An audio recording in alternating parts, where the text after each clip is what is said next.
The member for the district of Harbour Grace, Port de Grave. Mr. Speaker, and of course thank you to both honourable colleagues, of course from Fortune Bay Cape Lahoon, and to the member from Windsor League for bringing this motion forward. I think it's safe to say, Mr. Speaker, that this is an uncomfortable conversation to have, but it's time that we start having these conversations, and it's time, of course, that there's change brought about, and I'm happy to second this motion today.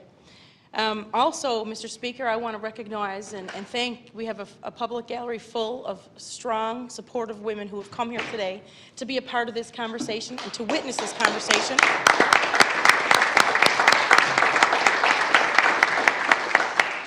And so, of course, it means a lot that those women are here today. Mr. Speaker, I want to share a personal story of my own. As we look around, my honourable colleague referenced the number of women that we have here in our legislature. And I'm going to share a story of mine when I first decided to run for public office. And I noticed that in the gallery that we also have women who have run for public office. Number one, for women to put themselves forward, it's not as common as, it's becoming more common now, thankfully. We need to see more of this. But to get past that, to make that decision for some women, that's a really big decision.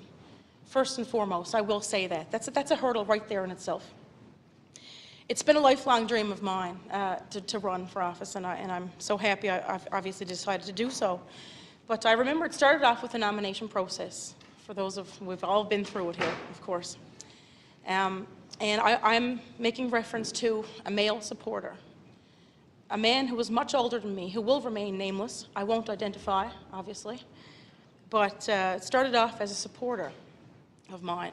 And at that time, when you're running, no matter if you're a woman or if you're a man, of course you want all the good, genuine support that you can get, of course, while running for politics. And that was fine, that this supporter was supported verbally in the community. Although, however, I will mention that this gentleman does not live in my district. It's not a constituent of mine. And as time went on, and it was a long process through that nomination process for the district of was Port de Grave and then Harbour Grace, Port de Grave. And I had successfully secured the nomination. And I noticed the change in behavior from this particular supporter at the time. Became very possessive and even mean. The language started to change. I had a voicemail, of course, on my personal phone. And that voicemail would be filled up on the hour of unwelcomed messages, sometimes positive, sometimes were threatening. And it became very stressful. You can imagine a young woman running for politics for the very first time. When you're running for politics, as you know, you want to have the best, you want to portray the best image of yourself. You want, your credentials and your experiences. You're out there, and information, any kind of information, can be quite damaging, and it's fearful to any candidate to be threatened. And at this time, it was scary, I will say. And my campaign, I had to bring in my campaign team on this and say, this is what's happening to me. The voicemails, I ended up having to remove my voicemail from my phone, Mr. Speaker.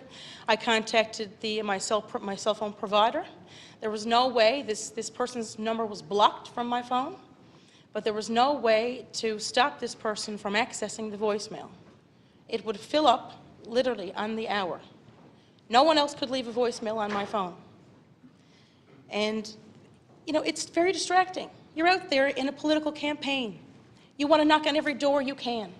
You want to reach every constituent that you can. People have questions. You want to be accessible for the public. Your time is dedicated to this work. And so, of course, with the voicemail, that was a challenge. So, like I say, I ended up having to remove the voicemail. And to this very day, my personal phone does not have a voicemail for that purpose.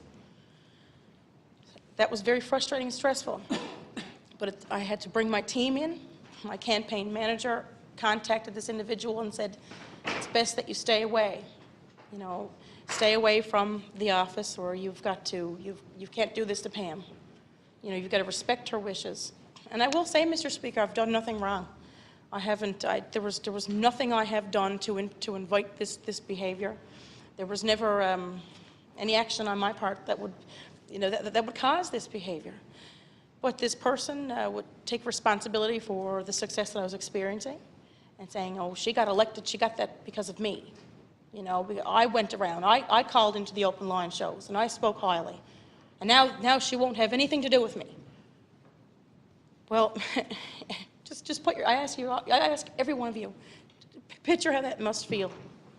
So I did my best to ignore it. My parents, my family were also involved in my campaign. You can imagine my mother, how she was concerned. The voicemails then changed to not just threatening to go on an open line show to damage me or to say something about me, and I'm sure some of my other colleagues can actually relate to this. But they then changed to, I know who's coming to your house. I can see who you're associating with, Mr. Speaker. So, I mean, and it came to a point, you don't want this to get out. That's a big fear, like I say, when you're running for political office. But it came to the point eventually where I finally became, that this had been going on for a course of about 2 to 3 years.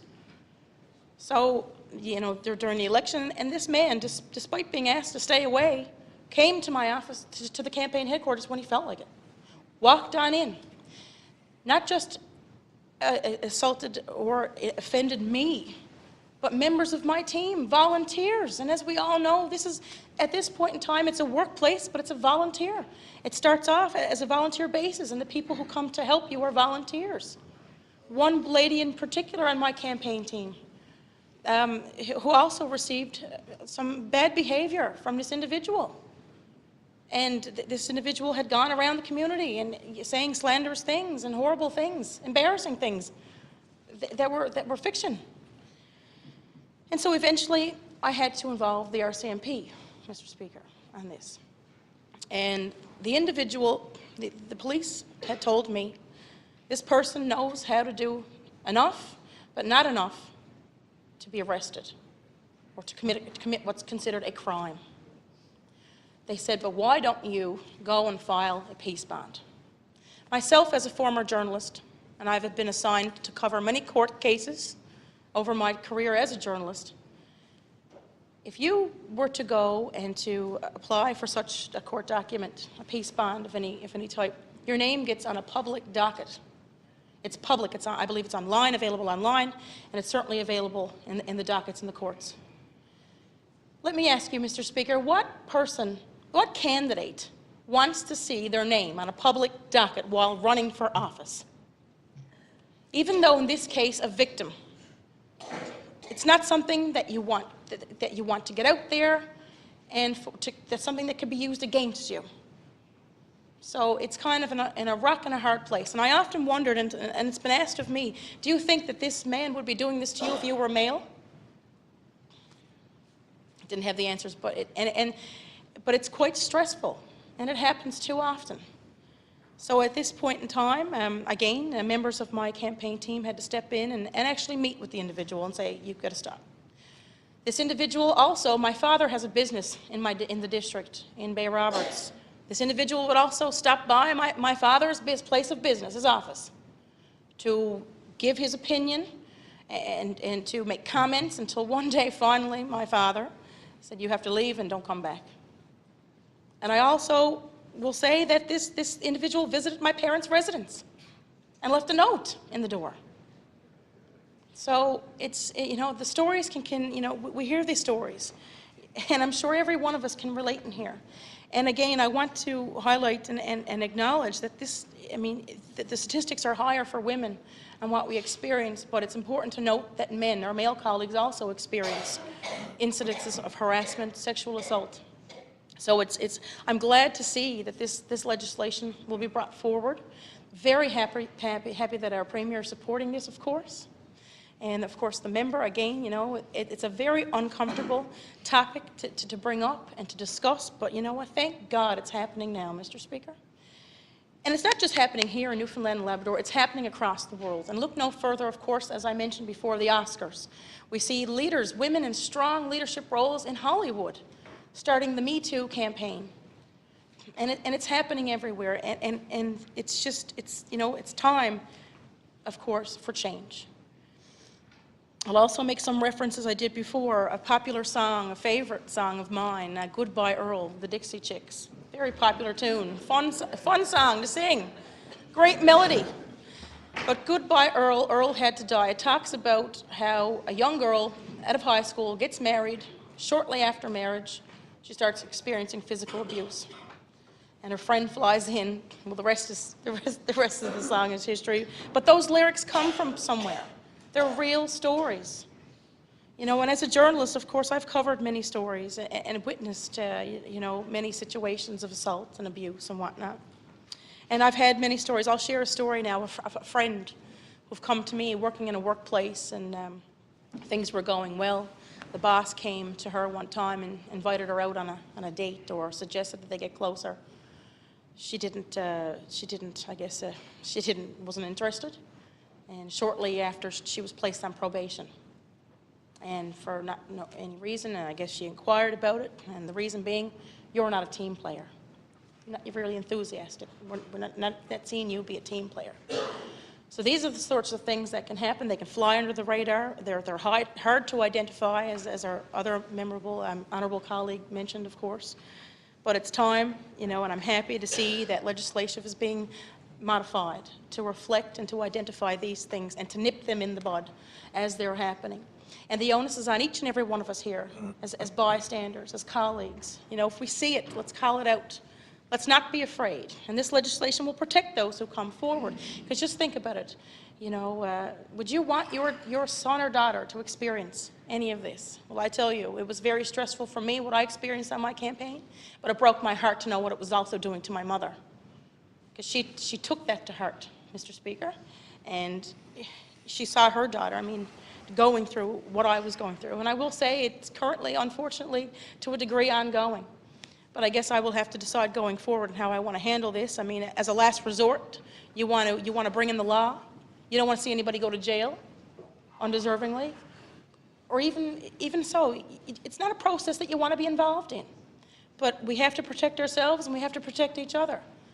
So thank you for listening to this is the first time I've actually told this story publicly. And as I said, it's uncomfortable, but I appreciate your attention here today. Again, thank you to the people who've come to take part in this and to witness this. Let's do what we can. Let's stick together. Let's do the best we can, because we owe that to each other and the people around us. So I look forward to hearing the debate. I look forward to the support of the House unanimously on this. And again, it's about time. So thank you, Mr. Speaker.